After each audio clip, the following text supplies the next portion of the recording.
I'm excited to have Jenny Taylor with Jenny Taylor Boudoir Photography here today. Jenny, thank you so much for taking time out of your busy schedule to be here.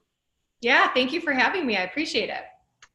Yeah, so before we get too deep into you and your experiences inside of leadership and the business that you built and the industry that you're in and all of that, I always like to ask just, championship leadership was a term that a friend of mine gave to me, and at first I wasn't sure about the name of the show, but it's kind of grown on me, and so I always like to ask, what comes to mind, or what do you think of when you hear the term championship leadership? That's a good question. I would say someone who has a high level of integrity, that sticks by what they say they're going to do, and also opens the door up to anybody that has a question directly for you. So if that's through social media or your phone number or whatever that is, email, that you're always there to help any other individual. And that's what I feel a leader is. Yeah, so that is obviously important to you. There have been some times where maybe you haven't seen that inside of your what you do inside of your business and dealing with clients and whoever might come across your path? Did you say if I have or haven't? Have you experienced that to where it's like kind of that major sticking point that would make you kind of state that from the start, right? Like, yeah, man, it's really important that you be your word, do what you say you're going to do. And well, I just think that comes with being a good person overall, and to be a leader, I feel like you just need to live your best life and be honest and open and have a high level of integrity. And how are you going to be a leader without that? I don't know any leader that I look up to at all that doesn't have those qualities.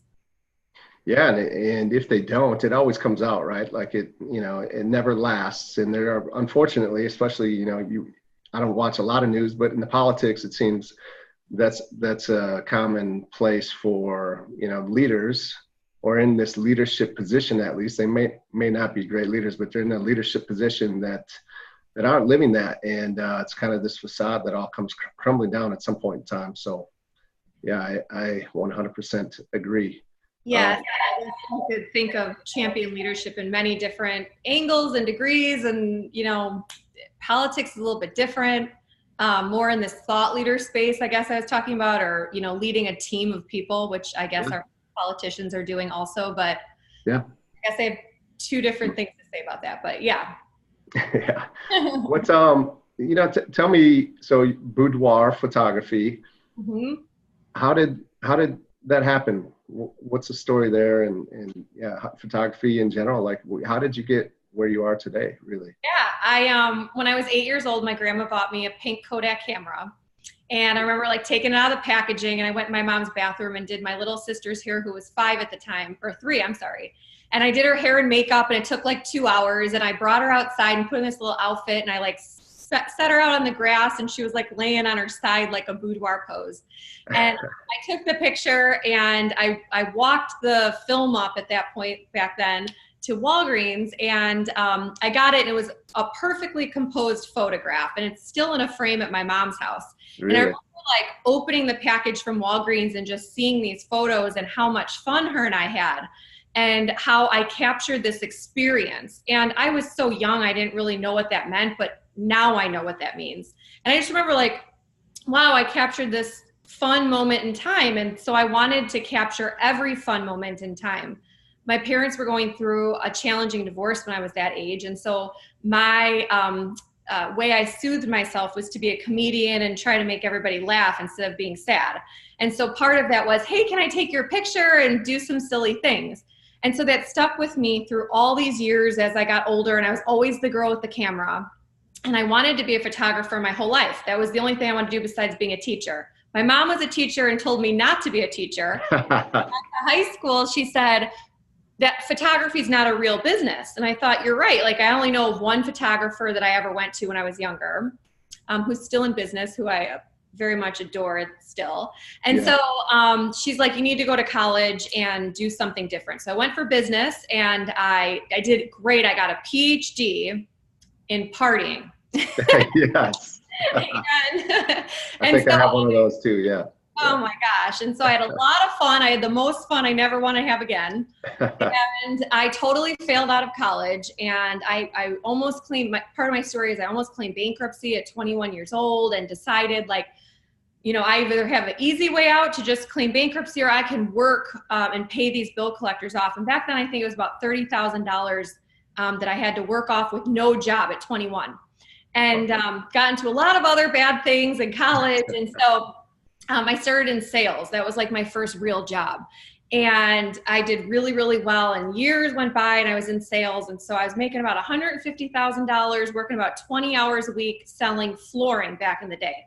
And so I was literally like beige or beige. It was so boring. And in Chicago, no one buys flooring in the winter time. So I literally was just sitting there about 9 years ago, right now, actually. Wow. Right now, 9 years ago, I was sitting there and I thought, I want to be a photographer. And so I bought this $1,000 camera back then. And I told everybody, I'm going to be a photographer now. And everyone said, why? You have this great job and you make great money. And there's so many other photographers. And that just like went right over my head. And I thought, so what? There's a lot of so many other people in the world and they're successful. And I want to do that.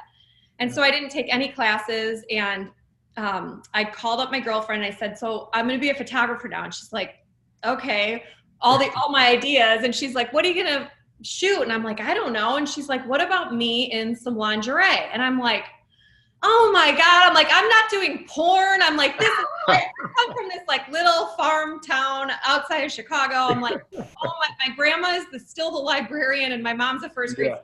I'm like, and she's like, hold on, how about if we do like a real pretty like Victoria's Secret? And I was like, okay, like my nerves went down and my face turned a little white instead of red. And I was like, all right, I can do that. And so I asked a couple of my girlfriends. And so I had 6 girls show up the first day and we rented a hotel room, which is totally against the law. Now I know. Okay. And so you're not allowed to run a business out of a business, but it makes sense. Fun. And so 6 girls came and they literally had the most fun ever. And after that, I had 6 girls booked every weekend back to back for like 6 months. To where I had like a boudoir phone and my flooring phone, and my photography phone started, my photography phone was busier than my flooring phone. And I remember sitting there thinking, you have an opportunity right now that is hot, and you either this is your time that I need to make this decision. And I thought to myself, I've never burned any bridges where I've ever worked before. In fact, I'm still friends with the owners of the companies from all these years. And I thought, I believe in myself so much, at least I want to try to see if I can get this off the ground. And I always could go back to selling or in sales. Right. And so I did, and I didn't make any money for about 1.5 years. And so I grew the company from $0, I'm the only investor, to a multi-million-dollar company, which I say is now going on like almost a decade of business. Yeah. And I love to teach other people that I am literally just this regular girl that gets my hair and makeup done sometimes. But, I came from this small town, and if I can do it, you can do it, no matter what it is. And so, live your dream and pursue that is just something that I value so much. And I know how hard it is for people to take that step. There's a lot of people in life, I feel like, have great ideas and they just never even try them, let alone, follow through and quit your job and see if it's going to work for you. And so now we're in Naperville, Illinois, which is a suburb outside of Chicago. I've had 6 studios, Beverly Hills, Laguna Beach, California. We just opened in Nashville, and literally women from all over the world fly in to get this service. And the one thing I've done, which is different than every other boudoir photography studio, is when I started and I was putting up photos online, I had real photographers, in quotes back then, call and say, or message me and say, why are you putting up these photos of these women that don't look like models? Because when I had my Facebook was very new kind of back then, and I was putting up 45-year-old women, mother of 3, hair and makeup done, size whatever, normal. And so then they were like, why aren't you using models? And I'm like, because these are the women that are working with me. And I realized real quickly that that's what was out there back then, was that you needed to pretend like you look like a model. And I'm like, well, I don't have any friends that look like a model. Yeah. So I welcomed everyone in. And so over the years, we've had women between 21 and 85 years old. And when I had, Awesome. it doesn't really matter how old the woman is. Some women are just, would never be in lingerie. In fact, before I started this company, I would never be on lingerie ever. Now I'm on a billboard in this farm town in lingerie. It's crazy. But I really, what I did was I turned the boudoir around into a confidence building, empowering experience so that every woman on the planet could come in and do this. And they don't have to bring lingerie, and they can bring a dress like I'm wearing now, or jeans and a turtleneck. And it has nothing to do with the clothing or the poses. It's more of, it's kind of like a little spa day and a getaway from their life, and transform for the hair and makeup, and then just get the most beautiful photographs that they can use anywhere and feel good. And a lot of women come in for like weddings or divorce, or, you know, they found out they have gotten cancer, or they beat cancer, or, I mean, the list is so long of why women come in to do this. So that is a little bit about how this all has come about. That is awesome. I love it. That's an incredible story. And so this was just under 10 years ago that you started this? Yeah. So 9 years ago this month, I was sitting there at the flooring store. And then another very large chunk of my story, and why I've been very vocal and on podcasts and videos and things recently. About 4 years ago, I was in a very emotionally abusive relationship. And I'd been now in my business for about 5-6 years, learning all about confidence boosting, and my whole mindset of myself had changed. I went from being very insecure to feeling very secure in who I am. And so that kind of helped me transform, which I never imagined that before I started the business. Yeah. So I found myself in this relationship that I didn't know what was going on when I was in it, because if you've ever been in an emotionally abusive relationship, it's very, you know, you need to put this here. Okay, I'll put that here to make you happy. And then the next is, now you need to do this. Okay, I'll do that to make you happy. And then as time goes by, now you're living this other person's life. And if you're not doing it that way, or this was my experience, yeah, you know, you're the worst person in the world. And what happened was I didn't have enough internal training for myself to understand what was going on, and to say, no, I am good enough, and I am a good person. And just because I didn't put the toothpaste here doesn't mean I'm bad. But I started thinking I was bad, because it was just, it sounds silly, but it happens very slowly over a length of time. Yeah, you know, yeah. It was terrible. It was the worst experience, but I've turned that into like one of the most positive experiences, because I remember after, it was 3 days worth of straight abuse for 3 solid days, verbal and emotional abuse. And so because I didn't know who I was at the core, I thought everything he was saying was true. And so one of the things I say is, I was born very flat chested. And the funny part of me is, you know, that makes me sad, and it had my whole life. But, you know, I'd make the joke of like in 7th grade, everyone got their boobs, and I'd be like, okay, mine are coming soon. And at like 15, I was like, I don't think the boob fairy's coming. And so you know, part of, I don't know, you're a man, but if any woman's listening, or if you were born without a body part, how could you feel? And that's how I felt very much not like a whole person, I guess you would say. Yeah. And so, so I was very insecure back then. And so I got implants to pretty much just feel like, okay, I have a nose now, or I have an arm now, you know, part of me. Yeah. And so part of one of the abusive things was, you know, you got these because of this reason, and you want to show them off. And this is probably the lowest cut thing I have that I own, if you can, all the way up to my neck. Yeah. So I don't, there's nothing showing off at all. It's more for me. And so he used that, like, you're so insecure because of that, and multiple other things to tear me down. And I remember I was sitting in my mom and dad's driveway, and I walked in and I was crying, and I said, I'm the worst person in the world. And they looked at me and they said, Jenny, what do you mean? And I told them everything, and they started crying, and I'll never forget it. And they're like, Jenny, you're such a nice, wonderful person. You have a warm heart. And I'm like, no, because everything he said is true. Well, I didn't see what that was. And so after those 3 solid days, I feel like God came to me. I've never been a religious person until these last 4 years. I'm very spiritual now. And this voice came to me and said, you need to go to church and you need to find a therapist. And I did it. That week I went to church for the first time on that Sunday from literally like 20 years before that I hadn't been. And I found this therapist who literally changed my life. And she does a specific type of therapy called internal family systems therapy. And it's all Therapist was at church? No, she was separate. Totally. Oh, okay. I was like, wow. Two different, yeah. And Yeah. she's the best mentor and coach I've ever had in my whole life. She's totally transformed the way I look at everything. And I'm now fully aware of if I get a trigger, how to respond to that and why I feel the way I do. And so instead of, focusing on how bad this experience was, which it was, I try to take control of my own self to say, why am I here? Why am I feeling this way? What can I control in this situation? Because it was so out of control. That makes sense. Yeah. And and also in that, I created this group on Facebook called Feel the Positive. And I just wanted to be surrounded by other like-minded positive people because it was so dark and negative back then. And a couple of my friends joined, and now we have over 20,000 people that wrap around the world. And it's like, wow.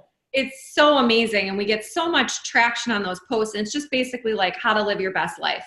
And so with that, I saw that there was such a need in every person's life to have these positive outlets to go to. The news is so negative most of the time, and friends can be negative, and your Facebook feed can be negative. And so you need to cut the negativity out and fill your life with more of these positive influencers, books, whatever it is, podcasts. And so with that, I started these luxury sparkle retreats, I call them, for women. And they're amazing. They're like 3 solid days long. They're like 16 hours a day, and it's 5-star experience. I went in Orange County, Laguna Beach last summer. We went just 5-star dining. And so I bring in sometimes my therapist, and we do this parts therapy as part of it. And so women can come in and they can work on a specific part of themselves. And what I say is find that part of yourself that might have a little dust on it, where we'll help you dust it off, and you get to leave being a little bit more sparkly. And so, so that's my life, and that's kind of where I'm at.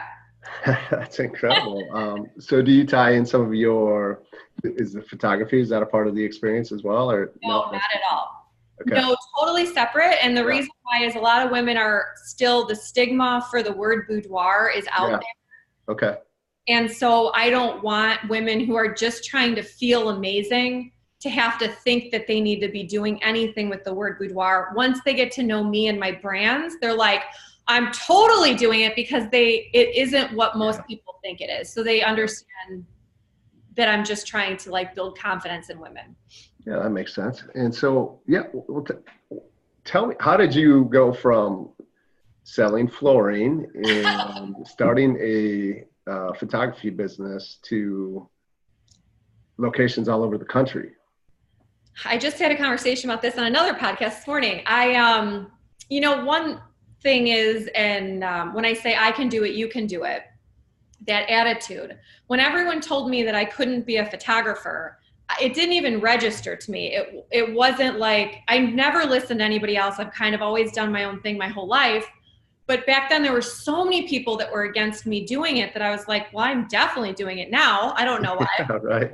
And I totally went, I just put myself back in that spot. What was the one question you just asked me? Because I was getting just 9 short years ago, you were, selling flooring and just starting this photography business. Now you are all over the country. Yes. So I'm sorry. I put myself back in there and thinking how many people told me no. And so I always had this, no one taught me how to run a business. I've taught myself everything. And so, putting the money back in and keep expanding, whatever that looks like to each business owner. And so I thought, Chicago has been so successful for all these years that if it works here, it probably works somewhere else. And I met someone that I'd been dating for the last couple of years, and he lives in LA. And so I moved and opened in Beverly Hills, kind of dating him and having a reason to go out there all at the same time. And one of my biggest failures is, it was the first one I opened up, Beverly Hills. I absolutely hated it. I always find the positive in everything, but the honest truth is Beverly Hills and the town I'm from in Chicago are like the total opposites. And so I lost about $90,000 in 3 months, and I literally closed the business down that fast in Beverly Hills. I just knew in my heart it was not where I wanted to be every day. Yeah. And so one of the other things I always tell everyone is that was like such a big failure, and I'm the only investor to lose that kind of capital. I said, you know, I'm not going to let this deter me. I'm going to try in another city. And so I opened up in Laguna Beach, and that didn't do as well as Chicago again, but it was like, it did amazing. And so I'm really happy that the failure didn't make me feel like I wasn't good enough to try it in another city or couldn't be successful just because one didn't work. And so that's what else I tell people too, like, you just never know until you try it. There's so many things that you're saying that it's like, you know, and all these conversations, the different episodes, the different guests that I have, championship leadership, the talk of, you know, someone that is not just a leader, but a championship level leader. And some of the characteristics that are commonly talked about are all the things you're talking about, you know. Oh, good. Hit you in the face, you keep moving. Like, yeah, it's not going to deter you. You're going to go to a different city and do it again. Or like people tell you that you can't do it. It's almost like a challenge that like, well, now I'm definitely doing it. Totally doing it. And it's just the path that not many are willing to take, right? The championship level leader is definitely taking the road less traveled. Totally. Yeah. Where did that come from for you? Because it sounds like, you know, necessarily wasn't your parents. It wasn't your grandma. You know, was there someone in your life that maybe mentored or coached you from an early on standpoint, or that you looked up to? My grandpa owned a business, and when my parents got divorced, he was very much like a father figure in my life, but okay. I was so young. You know, I say I've been working since I was 3 years old, selling rocks to my neighbors. And I would go to the end of my street and find like the most smooth rock and then paint it and then sell them for nickels, because everyone needed my rocks back then. Well, yeah. And I'd put them in my little red wagon, and I'd say to my mom, okay, Mom, today can I go to the 4th house? Because she'd say, only the 3rd house until I can see you. Mom, can I please go to the 4th house? No, you can't, Jennifer. I'm like, okay. So then at 6, I started a lemonade stand, and I'm on this like little street with like, I don't know, 2 cars an hour. And I'm like, Mom, can I please go to the busier street to go sell to like 20 cars an hour instead? And she's like, no. And so that drive has always been in me to like, I've been a salesperson since I've been born, and I always just want to help people and see them smile. And I feel like if someone else did it somewhere, then we can do it too. And I just also believe in just being creative. And if it's not out in the marketplace, if I like it, someone else probably likes it too. That's how I've always put myself in. The way I've designed my company is if I was the client. I'm just a regular woman, and so what do I like? Then there has to be other people that like that too. Yeah, it's very intuitive of you for sure to be like that, right? Because it's just not. It's rare. Yeah, it's rare, and but it's a great characteristic. So, what about? Is it just you? Do you have a team? You know, what does that look like for you? Oh my gosh, I have the most amazing team ever. And actually, it's hard for me to tell my story on here. It feels good to me. I never use the word proud, but I am proud of explaining this, that I am just a regular person, that I even do it. But my team, just because my name is on the building and I fund it all and it is my company, I would never be where I'm at without this amazing team. There's like 30 girls that work for me across the country. And they provide this, we have a 5-star rating in every single city that we're in. And it's this like secret sauce, I like to say, that I've designed that my team applies, and my clients are literally blown away. Like we've worked with almost 3,400 women in all these years across the world, and it's still a 5-star business. So my team is made up of all previous clients, so that they can understand, because a lot of women are nervous to do something like this, even if they're going to wear a pretty dress. And so that's one of the prerequisites to work with me, is that you need to be a previous client. I love it. They're the most amazing girls. I told myself at the beginning, don't become friends with the girls that work with you. And I can't help but become best friends with all of them because they're just the most amazing people ever. Yeah. Yeah. I was a lieutenant in the Army, and that was a common, that's kind of something that was always said too. Like, it's not your job to be the people that you lead's friends, but to lead them or to be their leader. But I always felt the same way. Like, I always built a very good bond with them and some friendships, but there was always, like, I'm sure you deal with this as well. Like, but there's a line, right? There has to be, especially as the owner and the leader, that can't be crossed. But at the same time, like, I cannot, if I really am investing everything into my company or into my platoon in this case, friendships are formed, bonds are created for sure. Yeah. Yeah, and I think it's important they very much respect me in the way of, if I say this is how it needs to be done, we kind of are all able to separate the friendship versus the business. And I think that if they were sitting here and you interviewed them, they would say, I have created this 5-star business and I'm doing something right. And so, so we have that ability to go kind of like back and forth, I guess you would say, between friend and business boss, whatever you want to call it. Yeah. There was something that was popping out to me when you were talking about, well, first of all, you started the photography business, and really what you were doing for the clients that you serve, and talking about, people asking you why you were posting these pictures of your clients. So it's like, who I'm working with versus, why are you not posting photos of models, mm-hmm. to then the experience that you had and the relationship you were in, and into what that led into, which was these amazing 5-star events that you put on for women. And I just see like this huge correlation of it all, right? Like, from the photography to, now what you do for these women inside of these events as well. And do you see that as well? Is that intentional? Yeah. Yes, absolutely. Like just kind of in this whole journey as you look back on it too. I mean, I think we're all given, these lessons in life that we can either grow from or retract. And I've chosen to look at every negative and look at the positive, what can be the opposite of it, I guess. And so when I'm working one-on-one, well, I'm actually never in the photography studios ever. I work wherever I am globally. And so I don't get that one-on-one interaction. And so when I started doing the retreats and doing multiple people, I thought, wow, I'm able to help people on this larger level. And so my new goal is 1.3 million women that I want to impact over the next short amount of years. And so I thought to myself, I'll be honest, I've had crippling anxiety all the way up till about 4 years ago when I started this therapy and finally understood how to break that apart. But one of the things is I wouldn't even be able to sit here with you on this interview because I'd have been so nervous of am I saying it right, or am I going to say something wrong? And I'm like so ridiculous and silly. And I just tell everyone that when I get up now, but I had to get over my own fear of being in front of these large audiences and people and telling my story. And I just try to be the most authentic, real, this is me. I'm an open book, ask me anything. Because I've felt like me doing that, I've helped so many women behind the scenes that I knew were watching, but they actually now message me.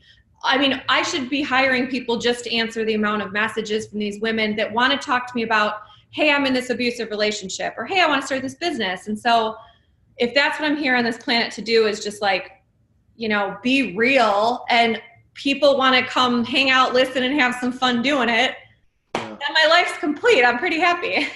Yeah, I love it. And the impact that you're making, and it's really incredible. And to take the experiences that you've had to do that. Yeah, it's powerful. We all have lessons and experiences that we can build from, and not everybody does it. So yeah. It's hard. Yeah, definitely. You mentioned one photographer that was that's still in the business today, that maybe was someone that has definitely helped you to where you are today. But so whether it's her, I believe it was a her. Is that right? It was a man. Oh, I'm sorry. So whether it was him or any other leaders in your mind that really stick out to you, that have maybe helped you, you know, do and have the success that you've had today? You know, the only reason I mentioned him was he was my family photographer and my parents' best friends when I was Yeah. 5. Okay. So that's why I still know of him today. The only real person I would say that I've had as mentors or people I could, right, real quick, when you just asked me, I would say honestly, Tony Robbins was Yeah. one of the most pivotal, positive, motivating people, like, that brought me into the scene of, hey, there's other people doing this in the world. And also my therapist. Those are my 2 people that have really, like, I would say, changed the way I think about life. Okay. And what are maybe some characteristics that really stand out from either of those two, that you strive to be inside of your life? I feel that, you know, everyone knows of Tony Robbins. I feel that he's similar to me as far as, like, I feel like he's an open book. He has done so many different, you know, sessions on every different level of life, relationships, business, positive thinking, whatever the case may be. And, you know, I haven't been to those retreats like he has in Fiji and things like that, but I guess now I never really thought of that, how I'm doing that miniaturized. Um, you know, just like, hey, let's have fun together and let's build this community. And no one's perfect. And changing how he changes the way people see themselves or think about a situation, or, you know, that's so important. How you wake up every day, and what your daily things are to get you motivated. And he was, I think, probably the first person, or mentor, or whatever you want to call him, that I was like hooked after I watched one, and I was like, what else does he have? And Yeah. there's many more people after these years. That was probably 10 years ago or whatever when I found him, Yeah. Yeah. that have been influential. But I would say, looking back, he would probably be the first one. Yeah. Yeah. I worked closely with a guy that worked. He was a senior leader for many years, and so yeah, it's been. I personally haven't been to any of Tony's events, but I'm gonna do that this year, because yeah, I've known of him and the impact and the influence that he's had on so many people, and it's cool that you are doing that yourself. What's, you know, championship leadership? I think of vision as well, right? So to be a championship leader, you have to have vision. You almost have to see things before other people see it. Or, like, you know, you talk about innovation. So, right, championship leaders are innovators and are not afraid to try something that no one else is doing, whether, you know, no matter what anyone else says. So could you talk to us a little bit, because it sounds like you have a pretty innovative and grand vision, just, you know, and what you've created and done in such a short time. So yeah, what's the big vision for you, let's say 5 years from now? You know, I just did an event for Warrior, and Garrett White, who, great leader, said something like, you know, I'm at the point in my life where I'm able to retire if I want to. And so that leaves me in this strange place, because I never thought that was going to be possible. I mean, I came from, like, no money when I was younger. And so I've also, though, learned to enjoy the moment and the now, that me and you are sitting here talking. And if we die tomorrow, that we need to enjoy the here and now. That doesn't sit well with a lot of these innovative thought leaders, because they're like, what are you doing today? Let's double it tomorrow. Let's quadruple it, 10x it, you know, Grant Cardone. And I'm like, I get it. I've done that. And there's only so much money you need in life, and there's only so much of everything that anybody needs. And so I've struggled, because I'm, like, very happy with my life. And as far as struggling, like, I'm very happy for the first time in my life internally. And then I have this amazing business. So he said, you know, what do you want to do going forward? And I was like, I'm going to open in 10 cities over the next 5 years. And I'm like, oh my God, I can't believe I just said that. Like, that's like, I already own 3 in 3 completely different parts of the world. I mean, it's so hard for me to get to Laguna Beach and Nashville in a day. It's, like, insane. And so I came home after Garrett's women's event that he hosted a couple months ago, and I, like, wrote down, and I said, okay, I got the 10 cities I want to go into. And then I said, you know what, I'm just going to take a step back from that, and I'm not going to do anything until the end of the year. And I thought, after this big event in January, I'll come back to the drawing board. And I just know what an undertaking it is to go into multiple cities across the country, I also want to make sure that I'm maintaining each one of these that are already up and running and successful. Yeah. Well, that's pretty incredible vision that you have, and no doubt in my mind that you will do it. Just a short time we've been together, I can see that is going to happen for sure. So thank you. Let's wrap it up here. And I'd love to hear, for the listeners, your story is incredible. Going from this amazing job that you had and that everybody else told you that you had, right, to going off into something that you really didn't have a ton of experience in, but it's just what you wanted, and you went and you created it, and here you are. Like, so for those others that are just like you and me, that are entrepreneurs, business owners, that have these big dreams and they actually want to go out and like fight for it and make it a reality for themselves, and to be a leader, to build a team, to build an organization, whatever that would be, like, what are some of the biggest characteristics, learning points or experiences that you've had, pitfalls that others could learn from, whatever it might come to mind to really help them out? My first thing was thinking that when I started, if you're brand new and you want to start a brand new business, make sure you have enough money. I would say for 2 years to live on, all your expenses paid for, in a safe place, in a safe bank account. And so you can feel confident when you move and take your income away, that you can feel confident to not make any money. Most businesses I hear don't make money for up to a third year, some of them. And so just doing it all worst case scenario style. And if that means you need to move into a smaller home and get a different lower end car, whatever that is, to get to your dream. And I coach small businesses and wanting to be new business owners. Yeah. And I ask them, are you ready to give up all your time? And you need to be doing this 18 hours a day. And are you willing to not go to your kids' baseball practice and your friend's party and stay up all night after everyone's went to sleep? And if they say no, I'm like, you're not ready for this. And if you don't have enough money set in the bank, you're not ready for this either. And I also learned to put the money back into the business, not take it out at the beginning and put it in my own bank account, and to continue building and do it in a small way, especially if I had no business experience besides sales at all.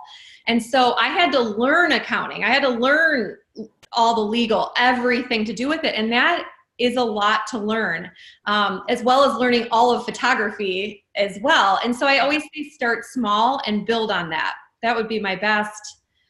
You can have a big lofty dream. It's great if you want to start in 10 cities, but be realistic that this does not come overnight. And everything I'm saying right now, I worked very, very, very hard for. And if you are not willing to give up everything for your dream, it would be very hard for anybody to accomplish anything that we're talking about. Thank you. Wise words for sure. Before we started, you talked, there's two events that you are promoting and getting ready for and filling and preparing for. So could you let the listeners know about those, as well as any other way that they could, look you up, contact you, see what you're all about? Yeah, so you guys can find me personally on my Instagram and Facebook page at Everything Jenny Taylor. That's my personal ones. And then if you'd like to do a boudoir or a glam session and bring a dress, you can go to JennyTaylorBoudoirs.com. And then I have 2 events coming up. My one in January 6th, is going to be in Oak Brook, Illinois at the La Meridian Hotel in the Grand Ballroom. We're going to have like 200 women there, and it's all about living your best life. And we have speakers flying in: Diane Forrester, Kat Sullivan from San Diego, Tamara Thompson from Arizona are flying in. And it's really just going to be about finding a part of you that you might not recognize you have inside of you, that might be holding you back from something, so that you can have that peace or that sparkle to bring back to your everyday life. And that event right now, 20% off with the code WARRIOR. And the tickets right now are $149. And then we also have this amazing luxury women's sparkle retreat in Nashville, February 22nd to the 24th, 3 solid days. All your meals are included. If you want more information, go to sparkleretreat.com. Thank you. Thank you so much, Jenny, for being on Championship Leadership Podcast. Really, truly appreciate it. I know, especially with how busy you are and what you got going on in your life. So just thank you so much. Thank you so much for having me. I appreciate it. You bet.